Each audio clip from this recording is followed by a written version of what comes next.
یہ صدائے حریت جموں کشمیر ہے۔ خصوصی اپڈیٹ کے ساتھ ابن سلام۔ قابض بھارتی فوج نے اپنی ریاستی دہشت گردی کی تازہ کارروائی کے دوران 4 اور کشمیری نوجوان شہید کر دیے۔ ان نوجوانوں کو آج شوپیاں ضلع کے مانیہار علاقے میں ایک روایتی وحشانہ آپریشن کے دوران شہید کیا گیا۔ عوامی مزاحمت کو روکنے کے لیے قابضین نے اس موقع پر علاقے میں انٹرنیٹ اور موبائل فون سروس معطل کیے رکھی۔ مسلم کانفرنس کے چیئرمین شبیر احمد ڈار، تحریک مزاحمت کے چیئرمین بلال احمد صدیقی، پاسبانی حریت جموں کشمیر کے چیئرمین عزیر احمد غزالی، حق خود ارادیت فورم جموں کشمیر اور دیگر حریت رہنماؤں اور تنظیموں نے مذکورہ شہداء کو زبردست خراج عقیدت پیش کیا اور کہا ہے کہ شہداء کے مشن کو ہر قیمت پر اس کے منطقی انجام تک جاری رکھا جائے گا۔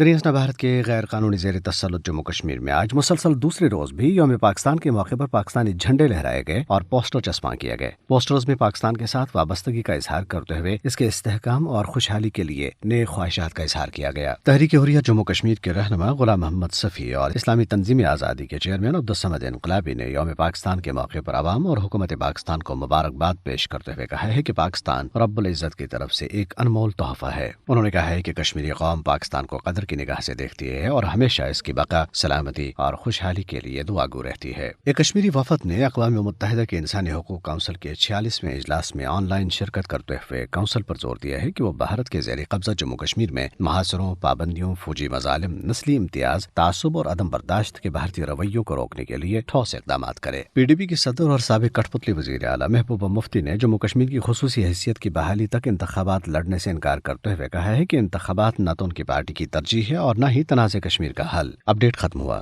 بھارتی حکام نے اپنے غیر قانونی زیر قبضہ جموں کشمیر کے 20 طلبہ اور دیگر لوگوں کو واگا بارڈر پر تمام تر سفری اور دیگر قانونی دستاویزات کے باوجود پاکستان میں داخل ہونے سے روک رکھا ہے۔ بھارتی انتہا پسند مودی حکومت اپنی جابرانہ پالیسیوں پر عمل پیرا ہوتے ہوئے کشمیریوں کو خاص کر اپنے عطاب کا نشانہ بنائے ہوئے ہے۔ بھارتی عہدیدار مسلسل اپنے بیانات تبدیل کر کے کشمیریوں کی پریشانی میں اضافہ کرنے کے لیے کہہ رہے ہیں کہ طریقہ کار اب بدل گیا ہے اور پاکستان جانے کے لیے بھارتی وزارت داخلہ سے اجازت لینا ہوگی، جبکہ پاکستانی سفارت خانے نے مسافروں کو 17 مارچ کو واگا بارڈر کے راستے پاکستان میں داخلے کی اجازت دینے کی تصدیق کر دی تھی اور ان کے پاس ویزا بھی موجود تھا۔ طرفہ تماشا یہ ہے کہ بھارتی حکام تمام غیر کشمیریوں کو پاکستان جانے کی اجازت دے رہے ہیں، لیکن کشمیریوں کو پریشان کرنے کی خاطر روک رکھا ہے۔ کشمیری طلبہ کو روکنے کی اس مذموم کارروائی سے واضح ہوتا ہے کہ بھارت میں ایک آمرانہ حکومت برسر اقتدار ہے جس کا واحد مقصد بھارتی اور مقبوضہ جموں کشمیر کے مسلمانوں کو اذیت کا نشانہ بنانا ہے۔ بھارتی حکام کی طرف سے کشمیری طلبہ اور دیگر افراد کو پاکستان جانے سے روکنے کی منظم کارروائی طلبہ کے حق تعلیم، حق نقل و حرکت اور اظہار رائے کی آزادی کے علاوہ انسانی حقوق کی سنگین خلاف ورزی بھی ہے، جس کا اقوام متحدہ اور عالمی اداروں کو نوٹس لینا چاہیے۔